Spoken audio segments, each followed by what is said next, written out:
Welcome to Stretching Boundaries with Elasticity, where we invite you to the front lines of marketing innovation, introducing you to the authors of the next chapter of marketing, advertising, and public relations. I'm your host, Aaron Perlett, and I'm one of the founding partners of Elasticity. Today, I'm joined by my good friend, David Peacock, CEO of Advantage Solutions. Prior to that, he was COO of Schnucks Markets, and then before that, president of Anheuser-Busch, among other roles. Dave, welcome to the show. Thanks a lot, Aaron. I'm looking forward to it and always love seeing you. Yeah, always love seeing you too, man. So for those who may not be familiar with Advantage Solutions, tell the audience what is Advantage Solutions, what is actually a Fortune 1000 company. Yeah, so we are the largest sales and marketing agency in the US. And when I say sales and marketing, we do both selling work directly for CPG clients, and then we've got a large marketing arm, the largest experiential marketing agency in the world. Nice to say that.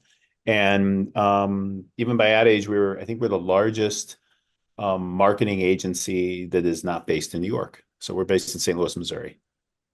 So, in your role, the obvious answer for this is driving revenue because particularly at a publicly held company, you're always held to that by your board and your investors. But how do you see your bottom line responsibility? I mean, as CEO, obviously you're responsible for everything. So, and the performance of the company. But more importantly, I think when you're in a business of 70,000 people, the experience that they have within our company is really important because it's what drives retention.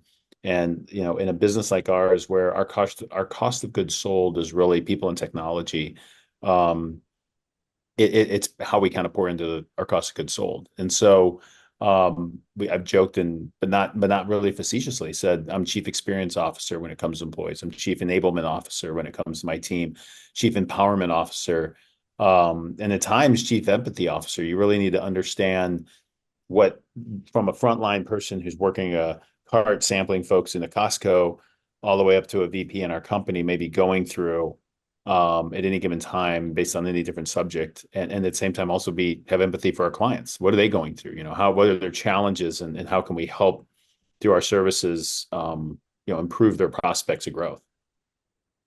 Now, before you entered the C-suite, you were a longtime marketer, uh, which is ironic now that you're leading a company that's really focused on that to a degree. What's the why behind what you do? Why do you do what you do?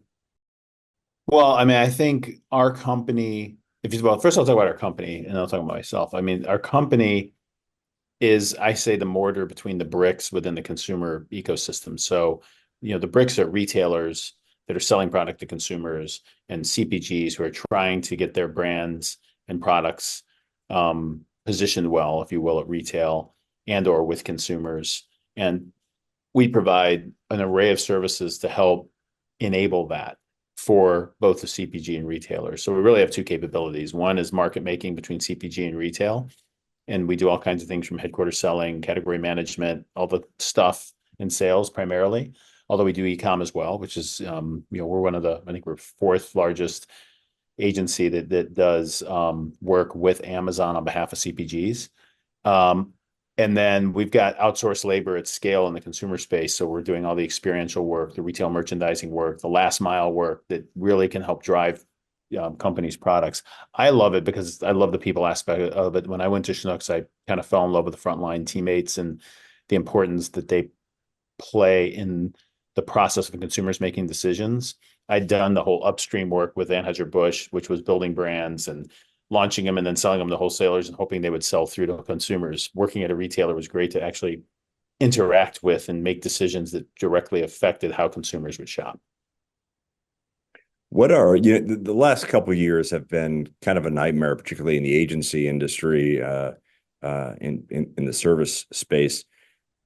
What are the biggest obstacles, and I guess opportunities that you're facing right now? Yeah, we were and still are. We were very heavily and deep in the agency space. We've sold off some companies in the last year, but we've retained kind of what I'll call as our core agency backbone, which does kind of end-to-end consumer marketing. It's smaller. We're not WPP or Publicis, but we do have a group that in our AMP agency that does that.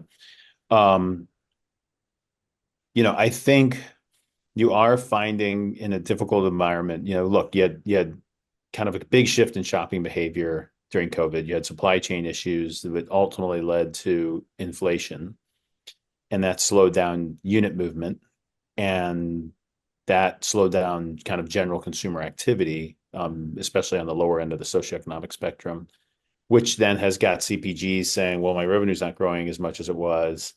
I need to start cutting costs. And that's where the agencies started paying the price. The better performing brand companies are the ones who are leaning into brand health. And I was with one yesterday, actually, their CEO and leader, marketing and sales leader, around why they've actually really doubled down and taken some heat from Wall Street around the amount of investment they're making, but it's working. They're actually winning in the second half when you look at their numbers compared to a lot of other CPGs. So I do think people are starting to say, hey, I need to invest in this a little more. I need to do so wisely. I think technology enables it to be where you can get a higher ROI on your dollar. But I do see some reason for optimism in 2025 and beyond as things get a little bit back to normal, because I think we still were living through a ripple of COVID during 24. And companies see, wait, the people who are winning are the people investing. So guess what? I need to invest too. How do you feel like advantages and maybe even you as a leader are stretching boundaries, kind of doing something unique to other industries or organizations in the space? Yeah. So we are, when I started, we embarked on kind of a big technology journey. Some of it was foundational to how we operate the business. Some of it was tied specifically to our commercial, what we call our commercial operations. I do think AI is a massive enabler, and a lot of people get scared by AI. I think it can, in some respects, turn writers into editors, um, but actually makes editing that much more important. So I think it can. Right now, what I've seen is AI is better with words than numbers. Still, it's a little questionable in my view on images, although it can do some pretty amazing things if you can leverage some of the technologies. We are focused on it enabling our strategy, not letting AI be, I've told people we don't have an AI strategy. We let it be an enabler to our strategy. I said, hey, having an AI strategy is like having a laptop strategy. Laptops are a tool our team uses to operate efficiently. AI is no different, but it can help us route our teammates better. It can help us route work better. It can help us probably do more work in less time or more quickly, which is something I think clients are looking for more and more, is kind of how agile can you be in your business and reacting to their shifting kind of and changing consumer dynamics. I think that kind of technology can do that. And then on the analytics side, we've upgraded our analytic talent and capabilities and being able to really determine where is the best place to spend the next dollar. And we always say, if it's not something that's within our purview as relative to services, that's fine. We're here to help you grow.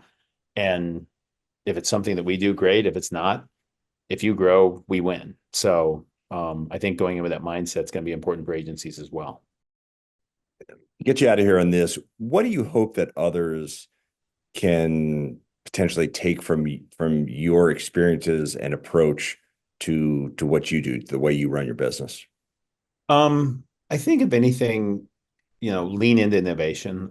We're doing it within our company, but it's something that I've done, just felt really strongly about when I was in Anheuser-Busch, even, which people looked at beer as sort of, okay, it's back in my day, it's sort of Bud, Bud Light, Coors Light, Miller Lite. Yeah, there's some new stuff.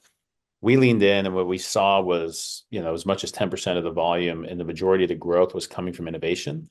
So you had to have a good churn and be comfortable, I guess, having things you kind of start and stop quickly. If you feel like there's a better mousetrap, because I think technology's capabilities really enable you to pivot more quickly. So I think we can get married to a solution, and you just can't, because there may be a better option 3 months after you've launched the solution, as long as you just are open about, hey, yep, I always say, make the right decision and make the decision right. It was the right decision at the time, but making it right may be to change how we do it, because in this environment, it's a better option for both clients and the agency. Dave Peacock, CEO of Advantage Solutions, very tall. Thank you for being with us. Really appreciate it. A reminder, you can learn more about Elasticity by visiting goelastic.com. That is, of course, if you're interested in stretching boundaries in marketing and advertising. This has been Stretching Boundaries from Elasticity. Dave, thank you again. Really appreciate your time. Yep, thanks.